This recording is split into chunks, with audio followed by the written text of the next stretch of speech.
Hi, this is Roger Bryan, and today we're going to be doing a book review on the new solution selling. I just read this book for the third time. Why the hell would I read it for a third time? Well, it's an amazing book.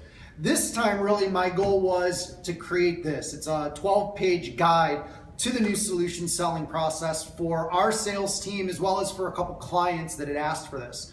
On this video, I'm going to review the 5 main ideas from the solution selling book. And I'm also going to give you an opportunity, if you share this post, we'll send you a copy of this. This is an internal only because there's a lot of writing on what's in the book. So if you want a copy of this, go ahead and share this video and we'll send this over to you. Well, let me give you some of the macro details on this. There are really 2 types of salespeople as referenced in this book. There are the Eagles, which are those top performers. That's about 20% of the market. And really what those people are is they're the intuitive people that have the ability to ask questions and kind of guide a sales conversation naturally. That 20% is inherent skills related to solution or consultative selling. Now for the rest of us, the other 80%, which they call journey people, which I just call regular salespeople, they make presentations, they make statements. The one thing they don't make usually is sales.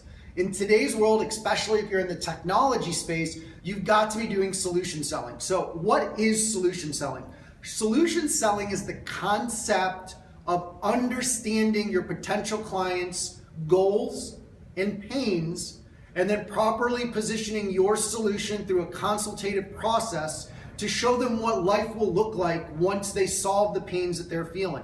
It involves getting deep into their business and getting an intrinsic understanding of what's stopping them from reaching their goals, and then figuring out what the right solution to their problems is. Now that doesn't mean that you ask 1 or 2 questions and then you as the genius or the saver come in and say, we can fix this. It's about a really in-depth analysis of where your potential customer is, what their needs are, and how you're going to provide that to them. One of the things that I really like about this is the 9-block vision model. And you're probably not going to be able to see this from here, but we've got a diagram from the book in this. And it talks about opening up a conversation, controlling a conversation, and then confirming what's been discussed. And a good example of this is that using open-ended questions to start a conversation, then making sure that as they answer, you start to control the conversation by saying, does this happen because? So that you can get them to acknowledge that, okay, they understand the pain, but now what's causing the pain? What's stopping them to reach the goal? In the confirm stage, what you're doing is you're reiterating what they said and getting confirmation back. This is really important. This serves 2 primary purposes. The first one is that when you get them to confirm back to you, you're getting that acknowledgement that they agree and accept that this is a true pain, and you're getting them to confirm and agree that you understand it. The second part of that is you're getting them to take ownership in this. As you're walking them through this solution selling or discovery of their pain and getting them to outline the correlated relationship between their pain and their inability to reach their goal, they start to take ownership of the conversation, which means they also start to take ownership of the solution. And when they take ownership of the solution, they're bought into everything that you're saying, and now you have a partner. You have somebody that's ready and willing to be successful. The worst thing that you can do is sell someone who's not ready to implement. There are a lot of people out there that teach high-pressure sales tactics. That might work on some instances, but when you're in the technology or the services space, the coaching, the consulting space, high-pressure selling does you no good because you end up with a client that has absolutely no interest in doing business with you or implementing the things that you're going to teach them. Don't do that.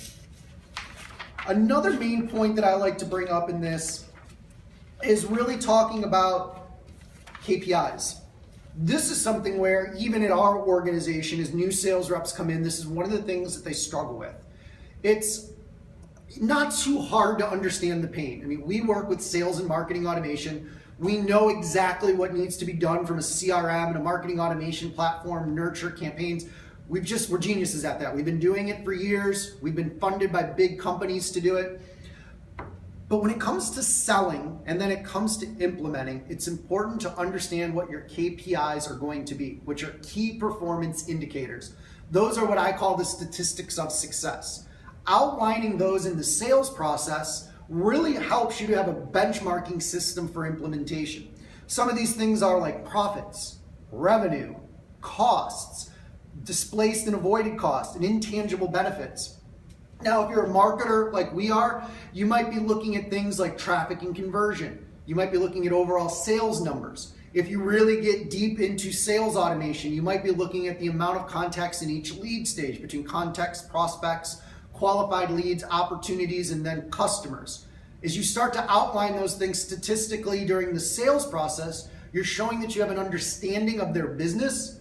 You're helping them to outline where they are, and you're helping them to define a goal of where they want to be. When you have a statistically based goal, all you need to do is implement in order to reach it. Like I said at the beginning of the video, this is, you can either read all 280 pages of this book, which is highly recommended, or share this video and say, hey Roger, send me a copy of your cheat sheet. And I've really broken down the important elements to selling big ticket coaching, consulting, and services packages. There's a lot of great stuff in here about follow-up, follow-through, the different individual strategies that you can use from a sales perspective. Those are all great and you can dive in and learn them. But if you want to get the ability to master the primary main ideas like strengthen your process orientation, improve scalability, linking sales to implementation, and discovering and solving the pain for a potential customer, go ahead and grab a copy of this from us and we'll be happy to share it with you. I love to do book reviews. I'm just a huge book nerd. I love to read. I read a lot of books multiple times. I would highly recommend this one to anyone that is in a sales position or owns a business that has their own sales staff, or even if you implement sales strategies for other customers where they have to do the selling, if you can guide them how to implement this in their business, your marketing efforts will lead to greater return on investment for your clients when they understand how to do solution selling. I appreciate you taking the time to watch this video, and we look forward to talking with you in the future.